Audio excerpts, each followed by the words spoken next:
Good morning, good afternoon, good evening, folks. Michael Zuber, one rental at a time, back with a very good friend of mine for years and years, Mr. Dan Bird. How you doing, sir? I'm doing well. How are you? Are I'm you doing. hunkered down in your bunker? Yeah, right. I got my leather jacket on. Yeah, I am. Something I wanted to talk to you today about, just two guys talking about the market, is really why I track the consumer, right? As someone who has an econ degree, who's somebody who's kind of, as an economist, you always find your favorite metric, and mine has been the consumer. And what has always been interesting to me is consumers, when they get scared or greedy, they really, really move together and they can move markets. The reason I want to talk about this is something on my channel we talked about probably 90 days ago, maybe 4 months ago, was Chinese real estate. Basically, right. Chinese real estate got into a state where they were stopped selling homes, and just the consumer got scared. And now they have no cash flow. They can't pay their debts. They can't pay wages. Bad stuff happens. Now we have this thing going on in Russia. We have what appears to be many countries, basically removing Russia's access to SWIFT. And all of these. That hasn't quite happened yet, though. No, it hasn't, but talking about. Very, very right. true. Talking about. Probably happens Monday, knock on wood. But really where I think this is going is, I believe now the Russian citizens, the everyday Russian, is scared. They see the world turning on Putin and thus on Russia. So what I expect to happen, if it hasn't happened already, is you are going to see lines, like literally lines of people at Russian banks taking out all their money, which will then make banks limit how much everybody can take out, which will further exacerbate a bank run. So what I think is going to happen within the next 24 hours is many Russian banks will see the dreaded bank run. And it's because consumers, in this case, Russians, are scared. What do you think about that? Do you follow the consumer? What do you think's going on? Yes, I mean, the consumer accounts for 2/3 of our GDP. In the US, yes, correct. In the US, 2/3. So yeah. Consumers really, really important. Give me access to share for a second. I'm just going to put this up on the screen as we talk about this topic. Yeah. There you go. You now have access to share. All right. You can see that? Yeah, I can. Look at that. This is CNBC's site. Mm-hmm. So that's an interesting thesis. Mm-hmm. I don't necessarily disagree with it, because I think Russian citizens are afraid of what's going to happen, and they're starting to see the rest of the world moving against them. Yeah. The difference with Russia, though, is a bank run in the US would cause huge havoc. Mm-hmm. A bank run in Russia, as soon as it begins, it will be shut down. Yes. Well, yes. The banks will shut their doors, basically. Yeah, they will. Absolutely. And nobody will be able to get anything. Now, there's an impact of that as well, because consumers won't have money to spend. Mm-hmm. Or they will have a limited amount. So the government will probably say you can get $100 a day, something like that. Correct. But you can't take all your money out. Correct. So I think that'll happen pretty quickly. Oh, my guess is in the next 24, 36 hours, worst case, banks in Russia will shut their doors for that exact reason. They'll nationalize it. It'll be whatever it is. And then that will just further exacerbate tensions inside Russia. Yes. And so on that topic, it'll be interesting to see what the Russian citizens end up doing. Mm-hmm. Because I don't think Russian citizens are necessarily, I mean, I know they've been fed inaccurate information, so I'm not really sure what they're thinking. Sure. But I'm not so sure that they're behind this Ukrainian invasion. No, near as I can tell, and again, this is all propaganda, so maybe I'm repeating things that aren't true, but it seems to be 7 in 10 Russian citizens are not supporting this. So right. Will they revolt? And more importantly, will the military recognize that? And will the military revolt against Putin? I don't know. That probably won't happen, but it'll be an interesting thing to watch. Well, but again, that- I don't think it's about, I mean, that's certainly where it could go. But again, it's about the consumer. It's about the citizen. Something you and I have done in our sales careers is we've traveled the world, right? Right. And no matter where I am, Europe, Australia, Asia, South America, Africa, everybody generally wants the same things. They want better for their kids. They want to go home at night, see their family. And it's the same thing in Russia. And if they suddenly see their banks and they're going to fear their money is gone or stolen or whatever, or inaccessible. It's going to cause tensions. And hopefully, knock on wood, this means peace talks can really occur, and Putin can do whatever he wants to do to save face, but this nonsense stops. I believe if the Russian citizens stand up, if there is a bank run, it will cause Putin to recalculate and hopefully end this thing faster. I believe Russian citizens have the power, and it could be a bank run that kind of starts the dominoes to reverse this thing. But does Putin really have the character to reverse it?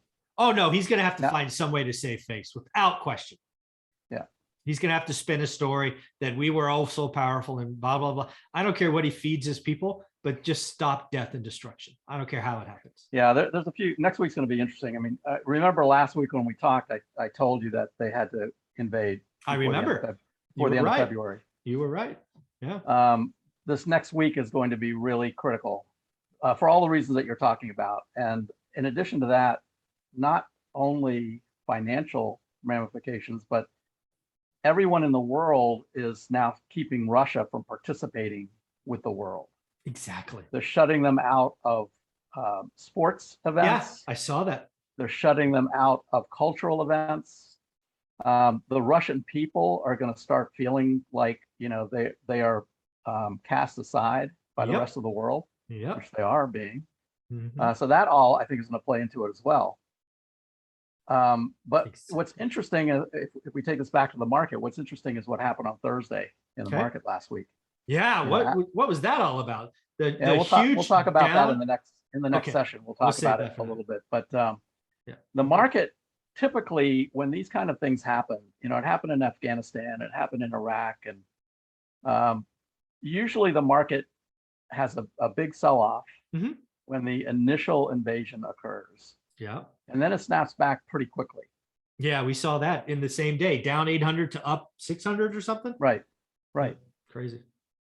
So the market itself doesn't necessarily take, the actual war itself as something that will affect it, because the market is based on earnings. That's what they care about.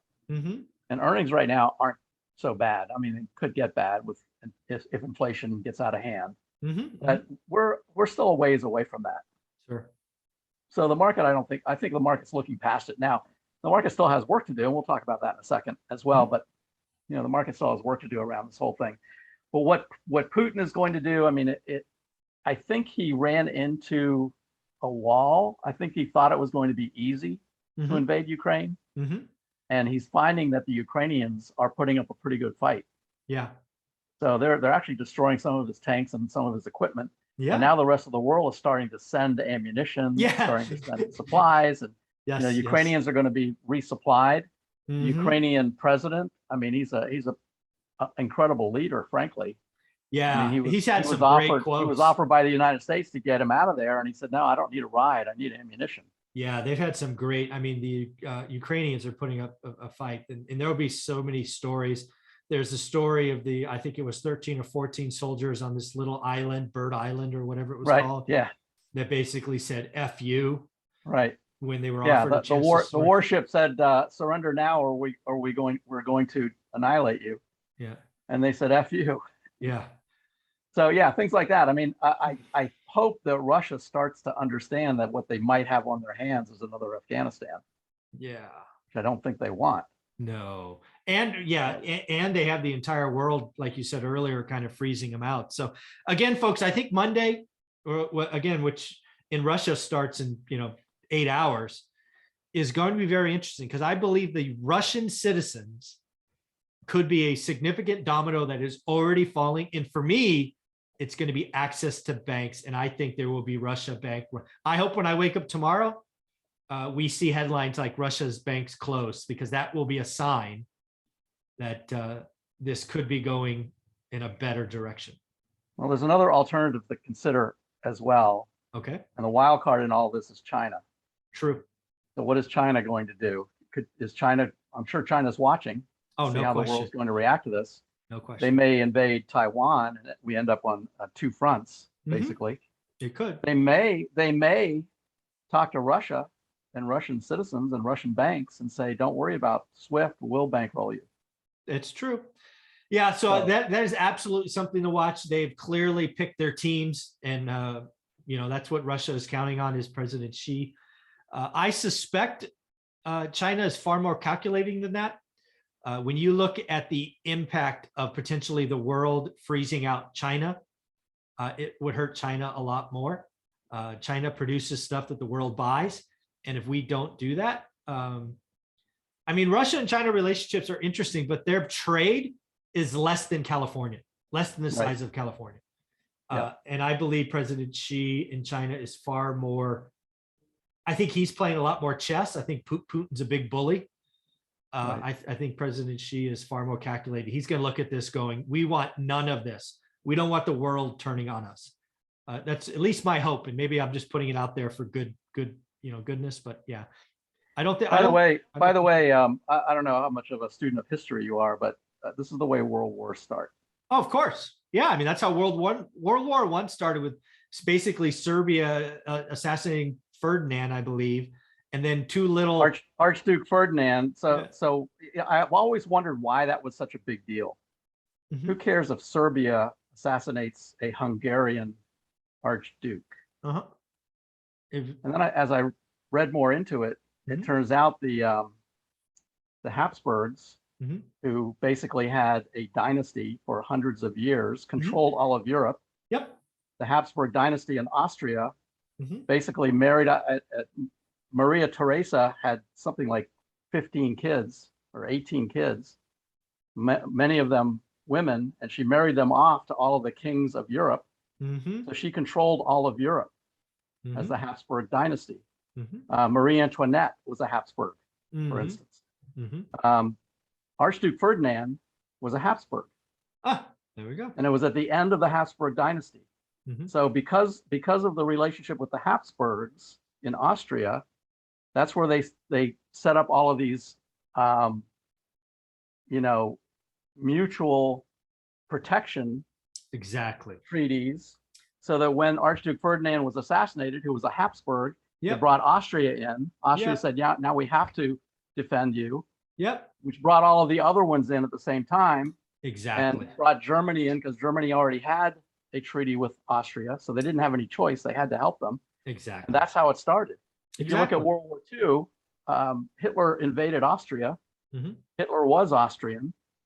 Hitler invaded Austria first because he hated the Habsburgs. Oh, wow. He invaded Austria, and the rest of the world, by the way, hated the Habsburgs too. Okay. They hated Austria because of that dynasty that had reigned for hundreds of years. And when Hitler invaded Austria, nobody said a word. Everyone looked the other way and said, of course you can have Austria. Nobody else wants it. So when he did that, and there was no resistance, and Austria for a brief amount of time no longer was even a country, it was part of Germany. Hitler then said, well, you know what? I have a lot of German citizens in Czechoslovakia. So I want to take Czechoslovakia too, to protect my German citizens that live there. Now that's exactly what Putin is saying about Ukraine. We have Russian citizens living in the eastern parts of Ukraine, and I need to protect them. That's how it started. So I'm going to go take those eastern sections to protect my Russian citizens. The same thing that Hitler said when he invaded Czechoslovakia, and we let him do it. Basically, we had him sign a document that says, "I promise not to invade anybody else." We know how long that lasted. As soon as he took Czechoslovakia and he saw the rest of the world wasn't going to do anything, the next step was to take Poland. So this is the way world wars start, and I'm hoping that we've learned something from that history lesson. I was really hoping that Biden in his speech last week would have said something about that, that this is what happened with Hitler when we allowed Hitler to take Czechoslovakia under the premise that there were German citizens there, the same thing that Putin's doing in Ukraine.